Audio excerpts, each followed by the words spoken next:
అందరికి నమస్తే. రాజకీయం, సినిమా, గమ్మతి ఇచ్చంత్రాలు, వైరల్ అవుతున్న వీడియోలు, తీరు వార్తలతో మైక్ టు ముచ్చట్లు తయారుగున్నాయి. చెల్ల సుషిద్దం పాండ్రి. అందుకంటే మొదలు హెడ్లైన్స్.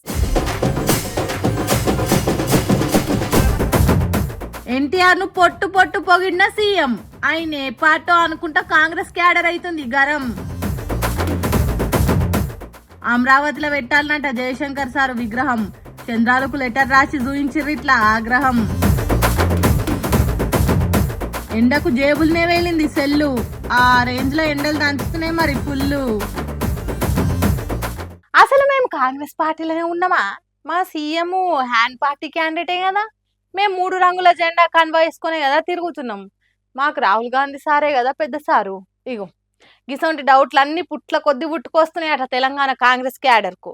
హాగో పవర్లున్న పార్టీ కార్యకర్తలకు గంత కన్ఫ్యూజన్ ఎందుకంట అని అంటే, ఎన్టీఆర్ విగ్రహం పెట్టినందుకు తెలంగాణ వాదులు ఉద్యమకారులు అంతా గరమైంది ఓ ఎత్తు అయితే, సీఎం సొంత పార్టీ కార్యకర్తలే ఫైర్ అవుతుంది ఇంకో ఎత్తు. సీఎం హోదాల బై ఎలక్షన్ల ఇచ్చిన మాట ప్రకారం ఎన్టీఆర్ విగ్రహం పెట్టిండు, ఇంట్లో తప్పేముంది? మా లీడర్ మాట అంటే మాటనే అని అనుకుంటా నలుగురిట్లా ఎంత నచ్చ చెప్పుకుంటా మాట్లాడినా గానీ 4 కాంగ్రెస్ కన్వాలు కలిసిన కాడ మాత్రం ముచ్చట పురాగా వేరే ఉందట. ఎన్టీఆర్ విగ్రహం పెడితే ఆడ మొత్తం చుట్టూతా టీడీపీ జెండాలు, టీడీపీ ఫ్లెక్సీలు, బాబు భజన పోస్టర్లతోని మినీ మానాడు సీనరీలు కానొచ్చే వరకలా. ఎన్టీఆర్ అంటే మాకు గౌరవమే కాదంటలేము, కానీ కాంగ్రెస్ కు వ్యతిరేకంగా పుట్టిన పార్టీ సంబురాన్ని సందడిని ఎట్లా జీర్ణించుకుంటాము అని అనుకుంటా కరడు కట్టిన కాంగ్రెస్ కార్యకర్తలు ఘోరంగా ఫీల్ అవుతున్నారట. ఎన్టీఆర్ కి ఎలివేషన్లు ఇచ్చుకుంటా మా సీఎం స్పీచ్లు వినే కంటే దీనికన్నా మానాడు పోవడే మస్తు నయం ఉండే అనుకుంటా వాట్సాప్ గ్రూపులనే వర్రి అంతా చెప్పుకోబట్టిరట.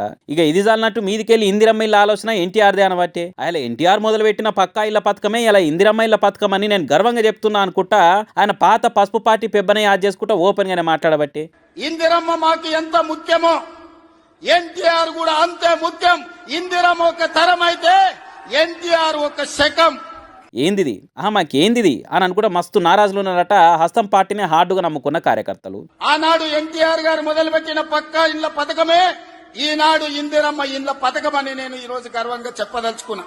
స్పేసు లేకపోయినా క్రియేట్ చేసుకొని మరి సొంత పార్టీకి ఏకదం ఎలివేషన్లు ఇచ్చి పబ్లిక్ ల పతారు పెంచే ముచ్చట ముంగటేసుకునేది పోయి, మా పథకాలు కూడా పక్క పార్టీల కాపీనే, మా పార్టీ నేతలు కూడా మంది పార్టీ లీడర్ల తర్వాతనే అన్నట్టు మందిలో మాట్లాడితే ఎవరికి ఫాయిదా ఉంటది అని అనుకుంటా షే పార్టీ క్యాడర్ గాయ అవుతున్నారని గాంధీ భవన్ పరాట గోడలు దాటి గట్టిగానే టాకిన్ వస్తున్నది. మరి ఇంకా పాత పార్టీ మీద పాయరం పోలేదో లేకుంటే పొలిటికల్ లైఫ్ ఇచ్చిన జెండా అని ఒకటితే తప్పేముంది అనుకున్నాడో గానీ లోగుట్టు పెద్దసారికే తెలియాలి అనుకుంటా మనసు నిమ్మలం చేసుకునే పండురట పాపం.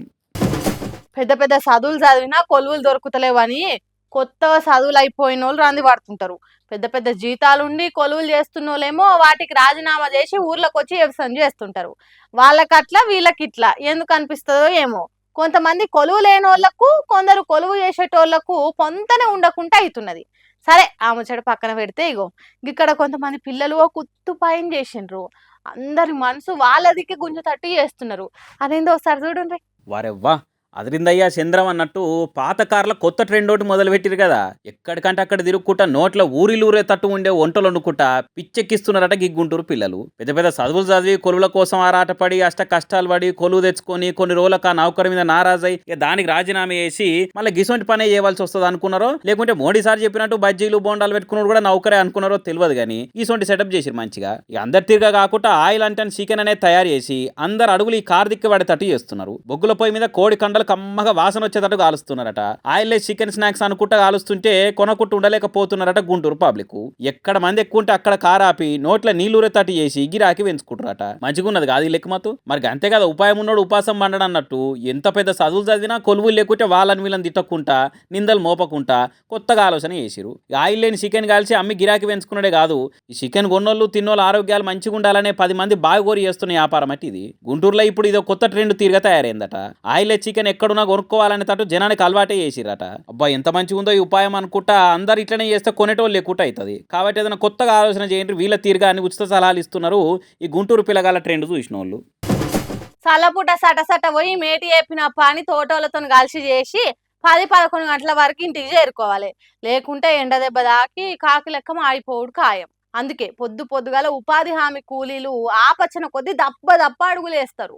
తొందరగా పని ఒడగొట్టుకొని పల్లెకి చేరాలని ఆరాట పడతా ఉంటారు. కానీ ఎంత ఉరుకులాడినా ఉపాధి హామీ కూలీలకు తిప్పలు తప్పలేవు. ఇగో గీడ చూడుండ్రి ఎసొంటి కష్టం వచ్చిందో గీ అన్నకు.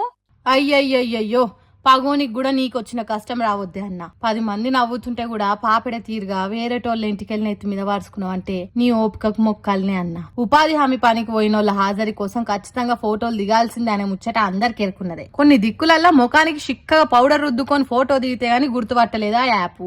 అట్లని ఈ అన్న ఎందుకు గుండు మీసాలు గడ్డాలు గీసుకున్నాడో ఏమో గాని పాపం చిత్రమైన బాధలు పడుతున్నాడు. అదేమి యాపో ఏం పాడు మనిషిలో ఏ కొద్దిగా మార్పు వచ్చినా గుర్తుపట్టది. అసొంటిది గుండు గీసుకుంటే గుర్తుపడతారా? నువ్వు ఫలానా అయినవు కాదు అని రాంగ్ గుర్తుతో కొట్టేస్తున్నదట. అందుకే ఓ అన్న షికిప్పి ఎంటికలు ఇరవోసుకొని పక్కకుంటే వాటిని విగ్గు తిరగగా అప్పుకున్నాడు. అయినా ఆ యాప్ గుర్తుపట్టలేదు. అటు తిప్పి నెత్తి సరి చేసుకొని ఎత్తు ఎంటికలు వాడుచుకొని తిప్పల వడంగా ఆఖరికి ఓకే అన్నది. అప్పుడు చూడుండ్రి వాళ్ళ సంబరం ఎట్లున్నదో. సర్పంచ్ ఎన్నికలలో ఒక్క ఓటుతో గెలిచిన తిరగా బింగడ ఎగిరిన్రు తోటి ఉపాధి కూలీలు. అంతకు ముందు మీసాల తిరుగు ఉండేతానికి బొగ్గుతో దిద్దుకునే ఉపాయం చేసిండు. కూటి కోసం కోటి విద్యలు అన్నట్టు ఉపాధి కూలీ కోసం మస్తు ఉపాయాలు చేస్తుండ్రు. మహబూబాబాద్ జిల్లాలో జరిగింది ఈ ఉపాధి హామీ కూలీ దానిలాట. అయ్యా, ఉపాధి హామీ పథకాన్ని అమలు చేస్తున్న ఆఫీసర్లు రోజు టెక్నాలజీ పెరిగిపోతున్నది. కళ్ళ నుండే ఐరిస్ చూస్తే గుర్తుపట్టేటట్టు చేయొచ్చు కదా. ఎందుకు ఇట్లా ఉపాధి కూలీలను తిప్పలబెట్టుడు? ముఖం నిండా పౌడర్ రుద్దిపిచ్చుడు, జుట్టు లేకుంటే ఆడోళ్ళ శికలిప్పిచ్చి అప్పుడు మీసాలకు రంగులు వేసుకునుడు, ఇంత గోసపెట్టుడు ఎందుకు సార్లు? జరగి తిప్పలు తప్పించే ఉపాయం ఏదైనా ఉంటే చూడుండ్రి సార్లు అని కోరుతున్నారు ఈ ఇచ్చంత్రాల వీడియోలు చూసిన జనాలు కూడా. ఇప్పుడు మేము చెప్పబోయే వార్త అందరు తెలుసుకోవాలి. మరీ ముఖ్యంగా సంటి పొరల అయ్యవ్వలు టైం తీసుకొని మరి చూడాల్సిందే. మీరు పిల్లలకు టానికులు పోసి ఆ మూతలు చక్కగా దూడవకుంటే అట్లనే సెల్పులలో పెడుతుర్రా ఎట్లా? ఇగో ఇది చూడుర్రి, ఎట్టికిట్ చేస్తే ఎంత డేంజరో. ఆహా, ఎంత కమ్మగుందో టానికు. దమ్ము తీసుకోకుండా సప్ప నాకుతురు కదా. బల్లి మేడమో సారువారో పిల్లగాళ్ళ కోసి అట్లనే ఆరుతున్న టానిక్ ను దూడవకుండా ఫ్రిడ్జ్ మీద పెట్టినట్టు రెవలు. దానికి ఏం పట్టి నేను నాకితే పూరల పానలాగమయ్యే కథ అవుతుందని మంచిగా ఎంజాయ్ చేస్తుంది టానిక్ టేస్ట్ను. అయ్యవ్వలే పట్టి లేకుంటే ఎడబడతాడా వారేస్తే గిట్లనే బల్లులు జిల్ల పురుగులు వచ్చి సంసారం పెడతాయి. మనమేమో అయ్యో ఎంత సిరప్ పోసిన పూరగల జనం ఎక్కువ అవుతుంది కానీ తక్కువ అవుతలేదు అనేది చూస్తాం. కానీ ఎవరికెరక ఇట్లా అందరూ అన్నప్పుడు ఎవరు చూడనప్పుడు వచ్చి ఇట్లా టేస్ట్ చేసి పోతాయని. కాబట్టి టానిక్లు వాడిన తర్వాత బాటిల్ మూతను జర ఓపిక తెచ్చుకొని తూడ్చి మూత గట్టిగా పెట్టుర్రి. అర్థమవుతుందా? ఏడబడతాడ కాకుండా గిసొంటి ఏవి తిరగని జాగ్రత్తలు పెట్టుమని డాక్టర్లు చెప్తుర్రు. మీరు కూడా వాటియుర్రి, నలుగురికి వీడియో షేర్ చేసి వాళ్ళకు కూడా జాగ్రత్తగా చెప్పుర్రి. ఏమంటున్నాం? ఇండస్ట్రీలో హీరోలు హీరోయిన్లు సెలబ్రిటీల బట్టల గురించి డిజైన్ డ్రెస్ల గురించి సోషల్ మీడియాలో ఫోటోలు వార్తలు వచ్చి మస్తు కామని. జనాలు ఆ ఫోటోల్ని షేర్ చేసుకున్నాడు, ఫ్యాన్స్ ముడుచుకుంటా ఫోన్లలో వాల్ పేపర్లో స్టేటస్లో పెట్టుకున్నాడు, అంతకంటే కామని. కానీ ఓ సీఎం డ్రెస్సింగ్ స్టైల్ మీద ఆయన వేసుకున్న బట్టల మీద మాత్రం ఏనాడు ఏ పార్టీ పవర్లు ఉండగా కూడా ఇంతగానో చర్చ కాలేదు. ఫోటోలు వీడియోలు వైరల్ కాలే. ఎవరి గురించో చెప్తున్నానో అర్థమయ్యే ఉంటదిగా. సీఎం విజయ్ మళ్ళా కొత్త డ్రెస్సింగ్ తోని ఇట్లా సందడి చేసిండు. సిల్వర్ స్క్రీన్ మీదనే కాదు, సీఎం పదవి నుండి కూడా డ్రెస్సింగ్ తోని సోషల్ మీడియాలో దుమ్ము లేపుతున్నాడు దళపతి విజయ్. ప్రమాణ స్వీకారం నాడు తమిళనాడు కట్టుబొట్టుకు డిఫరెంట్ గా కోట్ వేసుకొని కానొచ్చే వరకలా అయ్యాలు ఒకనాడే స్పెషల్ గా అట్లా కానొస్తాడు కావచ్చు అనుకున్నారంతా. కానీ అయ్యాల సంధి నిత్య సూటు బూట్ తోనే కానొచ్చి ఇదివరకున్న సీఎంలు వేరు నేను వేరు అని డ్రెస్సింగ్ కాంచి డెసిషన్స్ దాకా అన్నిట్లో ఆయన మార్కు చూపిస్తున్నాడు. ఇక ఇయ్యాల మాత్రం ఫర్ చేంజ్ అనుకుంటా పంచకట్టులు కానొచ్చి సందడి చేసిండు. ఇట్లా విజయ్ యాక్ట్ చేసిన లియో జననాయకన్ సినిమాల కో ప్రొడ్యూసర్ జగదీష్ అంటే ఆయన కొత్తిలు కట్టుకొని ఇళ్లకు పోతే ఆ దావత్కు విజయ్ని పిలిచిండు. ఎంత బిజీగా ఉన్నా కానీ తీరిక చేసుకుని ఇట్లా పంచకట్టుతోని పట్టుబట్టలు వేసుకొని కార్లు వచ్చి హాజరుపడి కంగ్రాట్స్ చెప్పిపోయిండు. ఇక దావత్ల విజయ్ను డైరెక్ట్ చూసిన వాళ్ళంతా చిన్న గుషి కాలేదు పోరి చుట్టాలంతా. ఇక విజయ్ సీఎం అయినాక ఫస్ట్ సారి ఇట్లా పంచకట్టలు కానొచ్చే వరకలా దళపతి ఫ్యాన్స్ అంతా మురిసిపోతుంటా ఈ వీడియోలను స్టేటస్లు ఇన్స్టాలో పెట్టి సంబరపడుతున్నారు. ఈయన ఇట్లా దావత్కొచ్చుడు ఓ ముచ్చట అయితే ఇంకో ముచ్చట కూడా ఇంటర్నెట్లో తిరగబట్టింది. మరి లియో సినిమా కో ప్రొడ్యూసర్ ఇంటి దావతుంటే హీరోగా చేసిన విజయ్ వచ్చిండు. సరే, మరి ఆ సినిమా హీరోయిన్ త్రిషనే కదా, ఆమె రాలేదా? ఆయనతో విజయ్ త్రిష ఇద్దరు కూడా వచ్చినా అనుకోకుంటే ఇద్దరు కలిసిన ఇట్లైనా కానీ ఇంటర్నెట్ బ్లాస్ట్ అయ్యి సోషల్ మీడియా తలగబడిపోతుండే ఈ పాటికి అనుకుంటా నెటి జనాలు కామెంట్లు వేస్తున్నారు. ఏమో పోరి కలిసి కానొస్తేనేమో ఏదో ఉందనుకుంటే ఎక్కిరించుకుంటూ రాస్తారు, రాకుంటేనేమో ఎందుకు రాలేదో మరి అని అనుకుంటే ఎచ్చులు కచ్చకాయాలనుకుంటా ముచ్చట్లు ముగ్గటేసుకుంటారు. కానీ విజయ్ ఇట్లా బయట కానొస్తేనే ఇంత సందడి ఉంటే రేపు అని యాక్ట్ చేసిన ఆఖరి సినిమా జననాయకన్ సినిమా రిలీజ్ అయ్యి 70mm లో దళపతి కానొస్తే ఇంకేరేం సెలబ్రేషన్స్ ఉంటాయో ఏమో పోరి.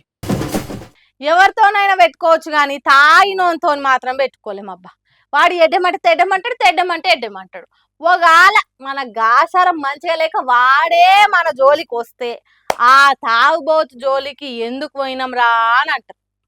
ఇక ఎన్నడోసారి తాగుబోతులతోని మనం దానిలాడితేనే తలపానంతో ఒక్కొక్క వస్తుంది. అసొంటిది ట్రాఫిక్ పోలీసులకి ఎంత గోసు ఉండాలి. ఒక్క రోజులనే 10-20 మంది తాగినోళ్ళని దొరకబడతారు. నిస మీద ఉన్న ఆ తాగుబోతులు చేసే తలకాయ నొప్పి చిన్నగా ఉండదు. కొంతమంది దేశముదుర్లు ఉంటారు. అగో వాళ్ళలా గీ అన్న ఆనిముత్యం కావచ్చు.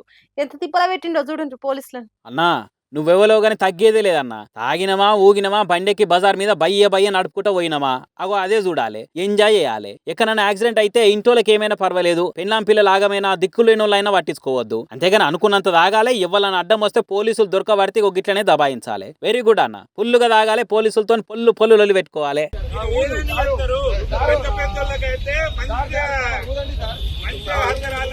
అబ్బా భలే పాయింట్ పట్టుకున్నవే.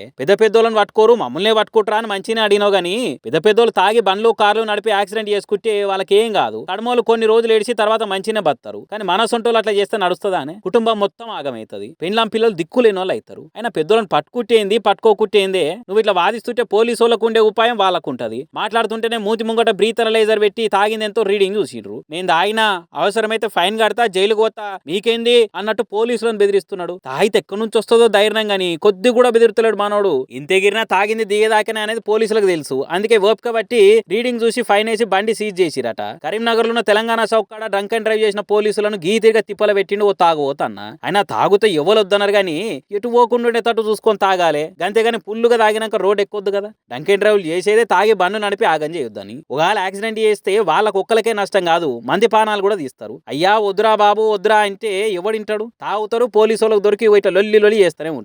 ఏమో పోరి తాగోతులతోనే పెద్ద పంచాయతీ ఉందని మాట్లాడుకుంటారట. ఇంటికాడనే తాగి ఎంజాయ్ చేసేటోళ్ళంతా.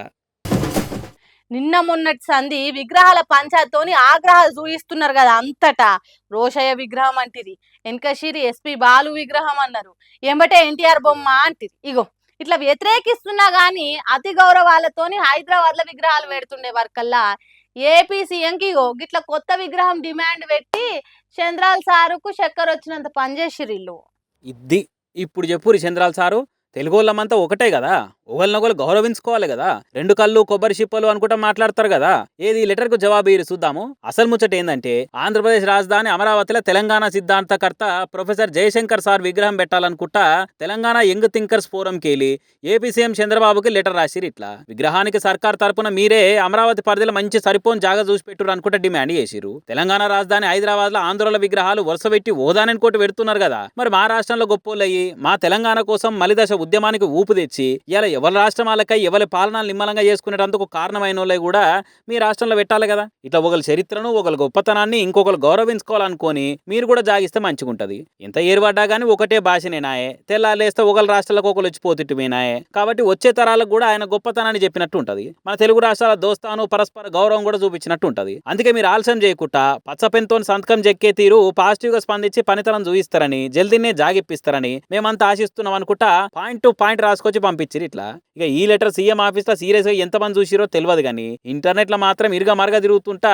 ఇప్పుడు బాబు సార్ బరాబర్ సమాధానం చెప్పాలనుకుంటా పోస్టులు వేస్తున్నారు. అయ్యి బాబోయ్ మీ సపరేట్ రాష్ట్రం కోసం బోర్ అన్నోళ్ళవి మా దగ్గర ఎలా పెడతామండి అని అక్కడికి వెళ్ళి ఒక్క మాట వచ్చినా ఇక్కడికి వెళ్ళి కట్టల కొద్ది కౌంటర్లు కామెంట్లు వచ్చి పడతాయి. మళ్ళా అంటే మీరైతే మా హైదరాబాద్లో పెట్టుకోవచ్చు, మా స్వరాష్ట్ర సిద్ధాంతకర్తలై మా బతుకుల కోసము బాగు కోసము గొట్లాన్నోలే మాత్రం బెటరా అని అనుకుంటే గట్టిగానే అరుచుకునే తందుకు చూస్తున్నారు అంతా. మరి ఈ లెటర్ ముచ్చట మీద చంద్రాల్ సార్ ఏం జవాబు చెప్తారో చూద్దాం ఆగురి.